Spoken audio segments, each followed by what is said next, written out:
پڑھ کے سنائیے، ان کو سکھاتے ہیں کہ ان آیتوں کا مطلب کیا ہے، کتاب کی تعلیم کرتے ہیں اور حکمت سکھاتے ہیں۔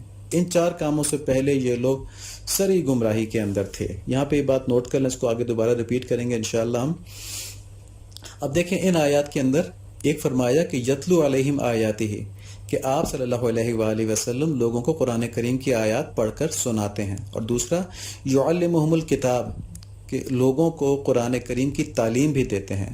تو یتلو کا تعلق الفاظ سے ہے اور یعلمہ کا تعلق ان الفاظ کے معنی اور مفہوم سے ہے، اور یہ دونوں باتیں جناب نبی صلی اللہ علیہ وآلہ وسلم کے فرائض منصبی میں سے ہیں۔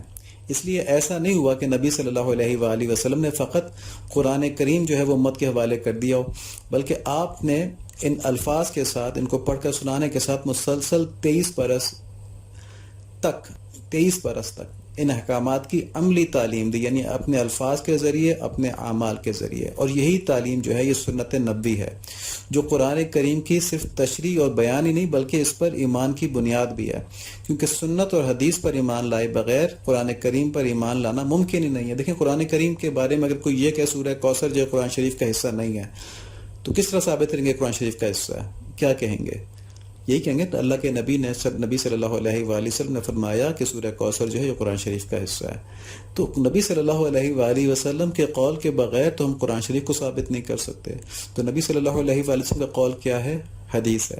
تو یہاں پہ ایک بات مختصراً سمجھ لیں اور ہمیشہ کے لیے سمجھ لیں کہ وہ دین جس کے اوپر اللہ تعالیٰ نے حساب کتاب لینا ہے، وہ دین اللہ تعالیٰ نے محفوظ کر دیا ہے قرآن اور حدیث کی صورت میں۔ حدیثوں کے اندر کچھ احادیث ضعیف ہیں، ضعیف احادیث موضوع نہیں ہوتی۔ موضوع کا مطلب ہوتا ہے جھوٹی حدیث، ضعیف حدیث کا مطلب یہ ہوتا ہے کہ اس کی سند اتنی مضبوط نہیں ہے، لیکن ضروری نہیں کہ اس کا مضمون بھی غلط ہو، ٹھیک ہے۔ موضوع حدیث آئیڈینٹیفائڈ ہے، وہ بھی امتحان کے لیے ہے، لیکن یہ بات ہم اچھی طرح سمجھ لیں کہ اللہ تعالیٰ عدل کرنے والے ہیں۔ تو اللہ تعالیٰ نے ہمارے لیے حدیث اور قرآن کی صورت میں وہ بنیادی دین جو ہے وہ محفوظ کر لیا ہے جس پہ ہم سے حساب کتاب ہونا ہے، کیونکہ یہ اللہ تعالیٰ کے عدل کے خلاف ہے کہ وہ کسی ایسی چیز پر ہم سے حساب کتاب لیں جو ہمارے پاس میسر ہی نہیں ہے۔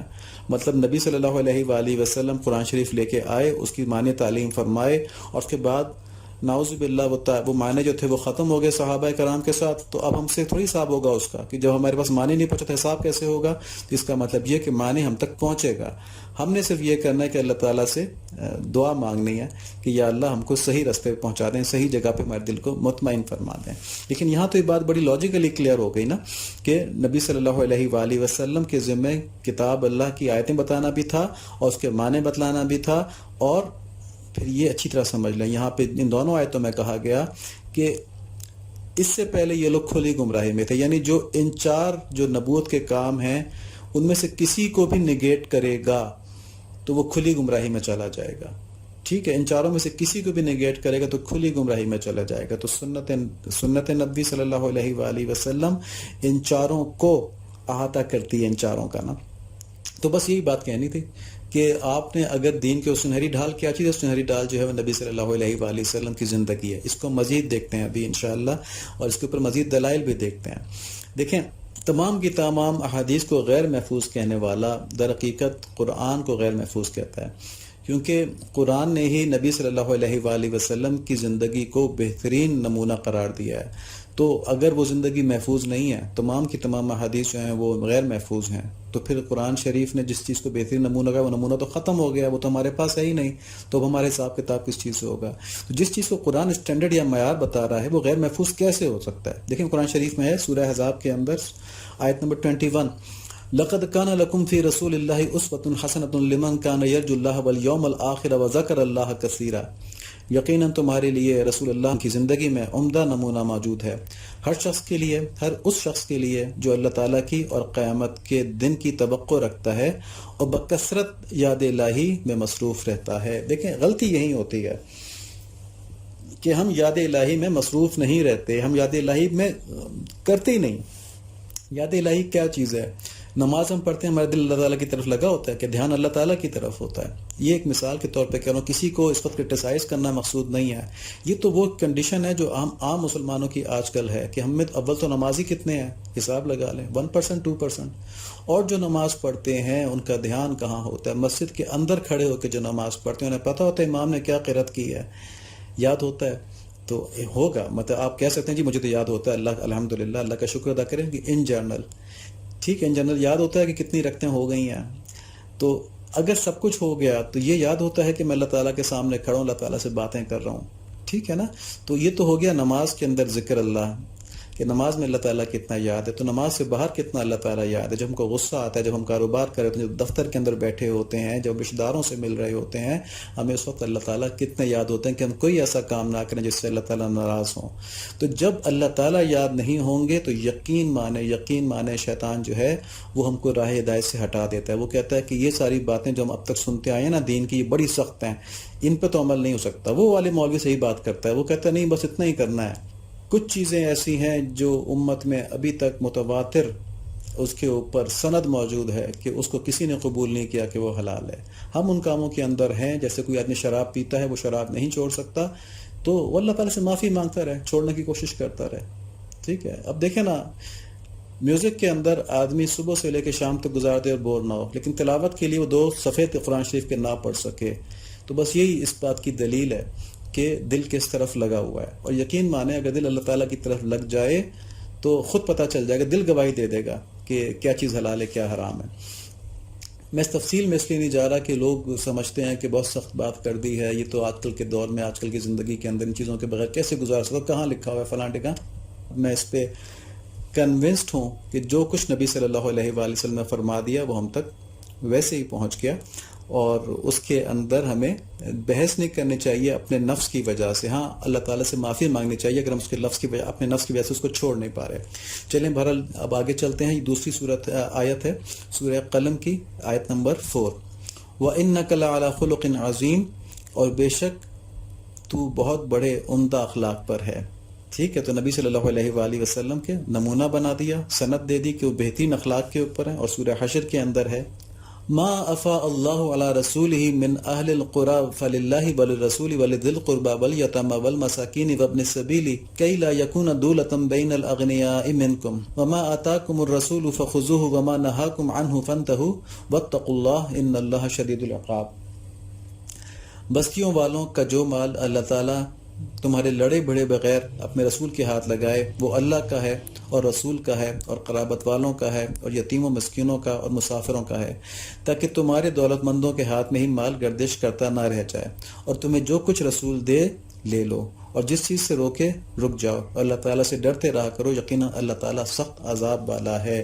دیکھیں یہاں پہ اللہ تعالیٰ نے سخت عذاب والا، اللہ تعالیٰ کی صفات ہے نا، اپنی قہاریت کی صفت بتائی کہ نبی صلی اللہ علیہ وآلہ وسلم کی مخالفت مت کرنا. ایک شعر ہے کہ با خدا دیوانہ باشد با محمد ہوشیار. اللہ تعالیٰ سے دیوانے ہو جاؤ، اللہ تعالیٰ کے ساتھ محبت، کیونکہ اللہ تعالیٰ کے وقار کو، اللہ تعالیٰ کی ذات کو تمہاری باتوں سے کوئی اثر نہیں پڑتا ہے. تو دیوانہ وار ان سے محبت کرو، کچھ نہیں ہوگا. ٹھیک ہے. جیسے موسیٰ علیہ السلام کے ساتھ ایک آدمی کا ہوا تھا نا کہ اس نے کہا تھا یا اللہ آپ نیچے آ جائیں تو میں آپ کی خوب خدمتیں کروں، آپ کی جوئیں نکالوں، یہ کروں وہ کروں. تو اس سے کوئی بے ادبی نہیں ہوئی، کیونکہ محبت میں وہ یہ بات کر رہا تھا. تو با خدا دیوانہ باشد با محمد ہوشیار، نبی صلی اللہ علیہ وآلہ وسلم کے لیے اس وقت ہوشیار، کوئی بات ادب کے خلاف منہ سے نہ نکلے. یہ بہت سمجھنے کی بات ہے. ان کا مقام اللہ تعالیٰ نے بہت اونچا رکھا ہے. تو یہاں پہ دیکھیں جس جگہ کہا کہ جو نبی دیں وہ لے لو، جس چیز سے روکیں رک جاؤ، اللہ سے ڈرو، اللہ تعالیٰ کا عذاب بہت شدید ہے. اور اسی طرح ایک جگہ کا فرمایا تھا نا کہ اپنی آوازیں نبی صلی اللہ علیہ وسلم کے سامنے پست رکھو، ایسا نہ تمہارے سارے اعمال جو ہیں وہ خبت ہو جائیں تو میں پتہ بھی نہ چلے نا. اچھا یہ تو کوئی ایک بات نبی صلی اللہ علیہ وسلم کے ادب سے متعلق. دوسری بات یہاں کا کیا ہے کہ اس آیت کے معنی عام ہیں، تمام تفاسیر کے اندر عام کہا گیا. یعنی یہ نہیں کہا گیا کہ مال غنیمت میں سے جو دے دیں وہ لے لو اور جس چیز سے روکیں تو وہ رک جاؤ، کیونکہ اللہ تعالیٰ کے نبی نعوذ باللہ خزانچی تو نہیں تھے نا کہ جو مال سے دے دیں وہ لے لو، جو مال سے روک دیں وہ رک جاؤ. وہ ہر پہلو کے رہنما تھے. تو ہر پہلو میں جس چیز سے روک دیں اس سے رک جاؤ، جس چیز کو کہہ دیں تو وہ کر لو. تو یہ حکم عام ہے. تو اب کہہ سکتے ہیں کہ حدیث جو ہے وہ محفوظ نہیں ہے. جو احکامات نبی صلی اللہ علیہ وسلم نے روکنے کے کہے ہیں وہ محفوظ ہیں، جو احکامات نبی صلی اللہ علیہ وسلم نے کرنے کے کہے ہیں وہ محفوظ ہیں.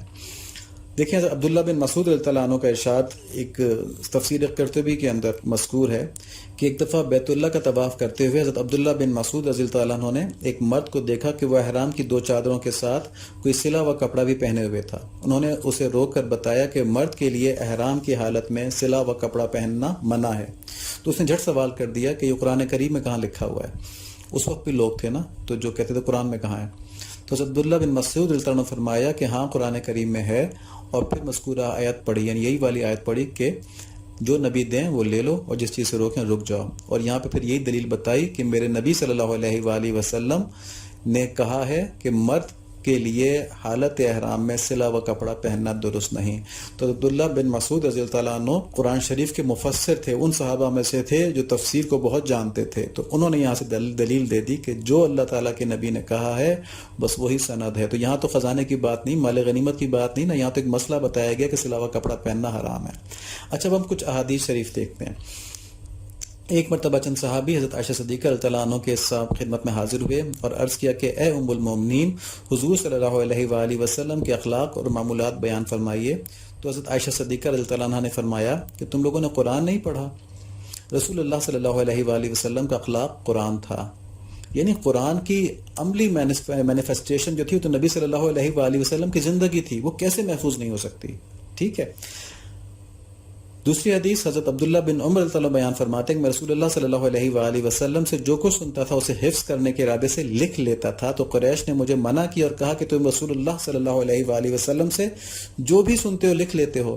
حالانکہ رسول اللہ صلی اللہ علیہ وآلہ وسلم ایک بشر ہیں، ایک انسان ہیں جو کبھی غصے میں بات کرتے ہیں اور کبھی خوشی میں. تو میں نے لکھنا ترک کر دیا. ٹھیک ہے، یہ وہی اشکال ہے جو آج کل لوگوں کے دلوں میں ڈالا جاتا ہے، شیطان ڈال دیتا ہے. تو کہتے ہیں میں نے لکھنا ترک کر دیا، چھوڑ دیا. پھر میں نے رسول صلی اللہ علیہ وآلہ وسلم